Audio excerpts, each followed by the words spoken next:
In this video, I'm going to be showing you how to change the valve cover gasket as well as the throttle body gasket on a Foxbody Mustang with the 2.3 liter 4-cylinder. You will have to probably change the throttle body gasket if you do change the valve cover gasket, just because this whole throttle body here will have to come off to be able to get the valve cover off. So I just ordered a whole kit here off of Rock Auto. It came with the valve cover gasket and the throttle body cover gasket, so that's what I'm going to be doing today. To go ahead and get started here, the very first thing you're going to have to do is you're going to have to get the throttle body taken off. To get the throttle body taken off, the very first thing you're going to do here is you're going to want to pull the throttle cables off. So you've got your throttle cables here and your throttle cables here. So that's going to be your very first step, is pulling these throttle cables off.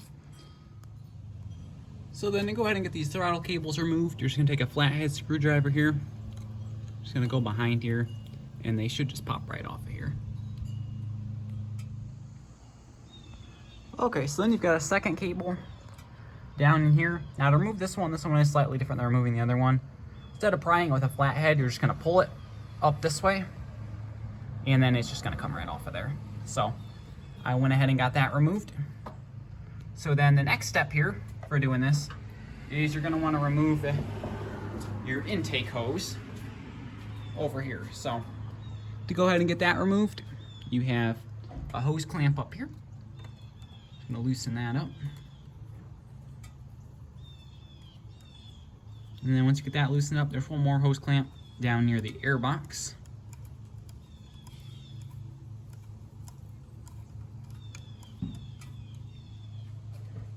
And then there's just the one more down here.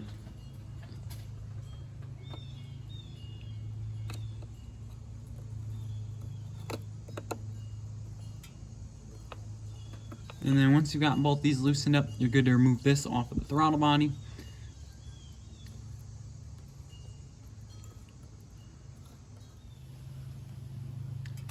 Okay, I went ahead, I got the intake hose pulled off of here. I did just try to clean up around the valve cover a little bit, just to try to make the bolts a little more visible for now to remove it. Just try to spray it down with some brake clean here. Just so when we get to replacing it, I can actually kind of see what I'm doing. It was pretty soaked in oil. The next thing you're going to want to do is, you do have this electrical connector going to the throttle body. So this here is just going to pop off. There's two little tabs here you just pull away on either side. It should come off. And then there's also one more electrical connector down here that goes on your idle air control valve or idle air bypass valve. And you're going to want to pull that off as well. Kind of hard for me to do it here while on the camera, but you do have to get both these electrical connectors removed. And then once you go ahead and get both those removed, the next thing we're going to do is you're going to have this ventilation tube here. Just going to pull that off of here. That'll actually come both off the crankcase and off the throttle body. We're just going to set that off to the side.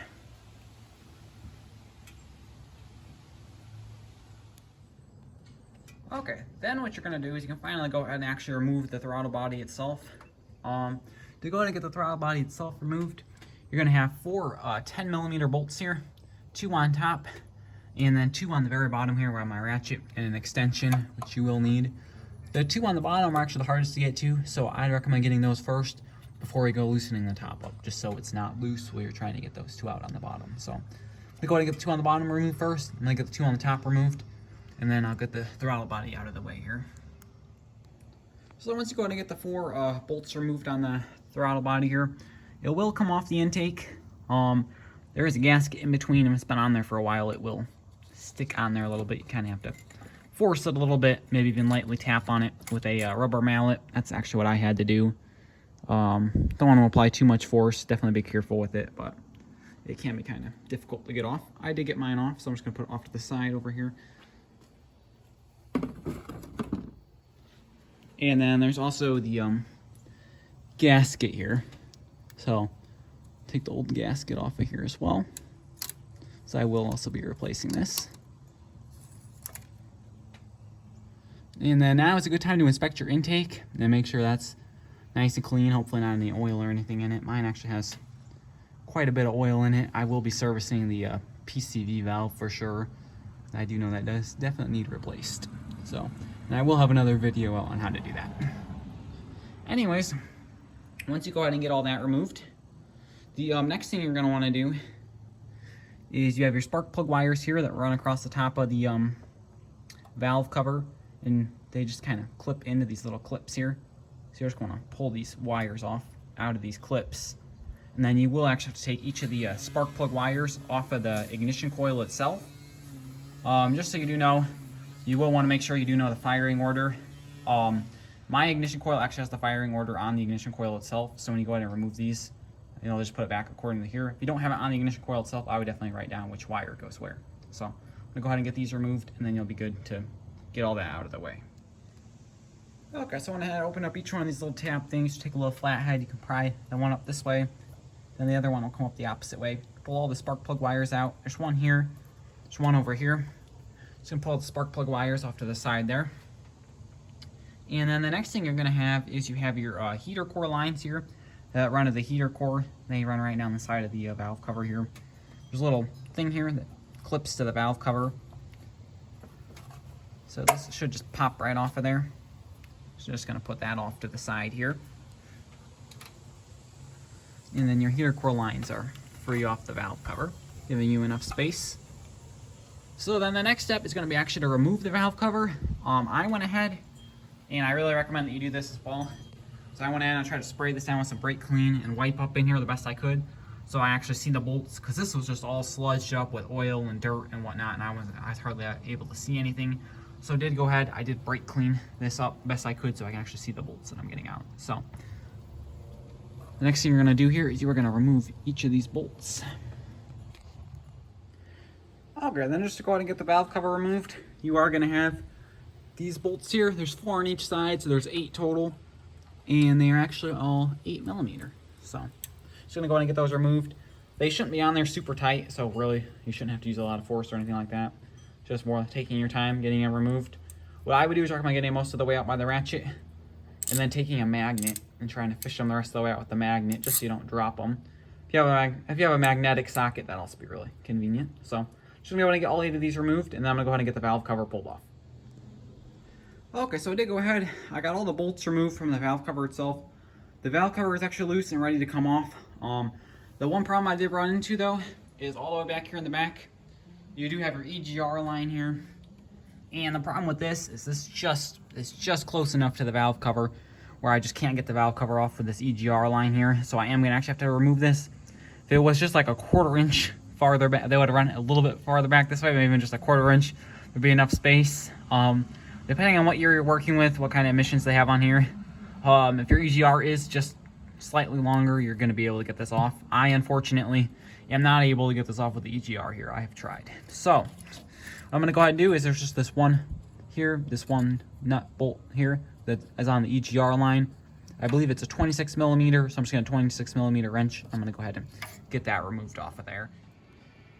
Okay, so for the EGR, I believe that this EGR here is metric. I think it's supposed to be a 28mm. I tried 26mm. That's the biggest metric wrench that I have. It didn't seem to fit, so actually I have a 1 1/16 standard wrench. It's a little bit loose on here, but it does actually work if you do have standard 1 1/16. This was on here super tight. I did have to hit this with a rubber mallet a few times to get it loosened up on here, way tighter than I would have ever expected it to be. But I did go ahead and get that loosened up, so just taking this the rest of the way off with the wrench, and then the valve cover should be good to get removed. So just a matter of getting this EGR out of the way. I did not think it was a problem, but it is just enough in the way it does need to be removed. So go ahead and get that EGR line removed, and I'll be able to get the valve cover gasket off. Okay, so I went ahead. I got all this torn down here, and I'm just gonna be changing the gasket now. See, actually it's pretty clean inside, so that's always a good sign. Really the gasket wasn't too terrible condition. It's really the backside mostly that it was leaking out of and leaking down the backside of the motor. But I'm just gonna pull this off of here, and we'll go and get this changed, get the new gasket put back on, and then get it all put back together.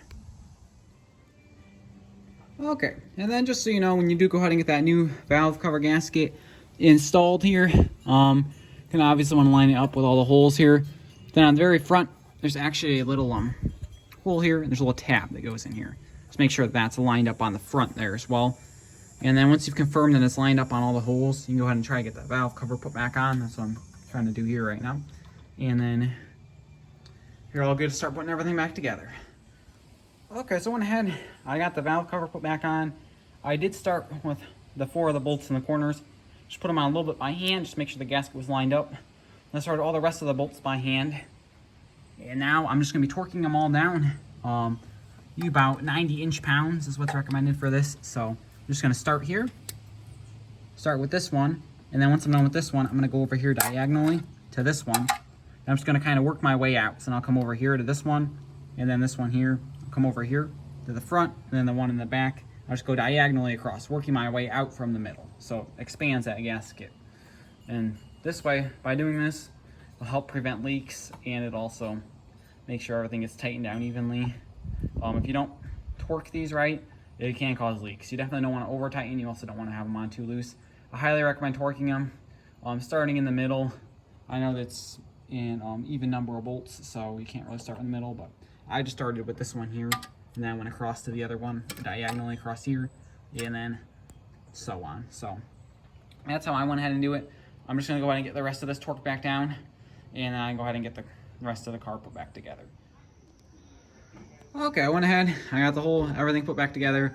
Valve cover gasket has been changed finally. I'm not going to show putting everything back together just because it would be a very long video if I did. Same process of disassembling everything. Now I'm just going to go ahead and start the car up.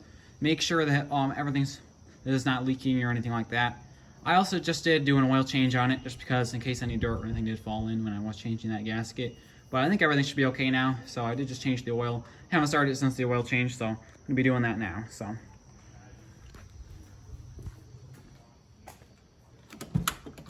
just going to start it up and make sure I don't see any leaks.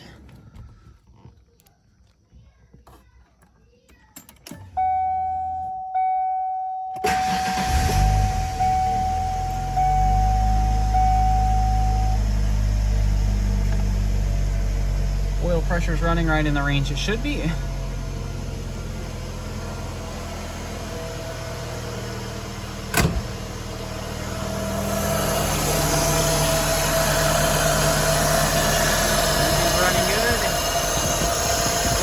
Valve cover here. Kind of hard to see, but so far everything's pretty dry.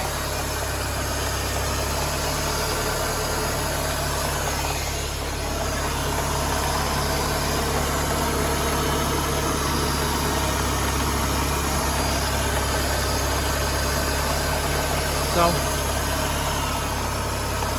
hopefully this video helps you, and thanks for watching.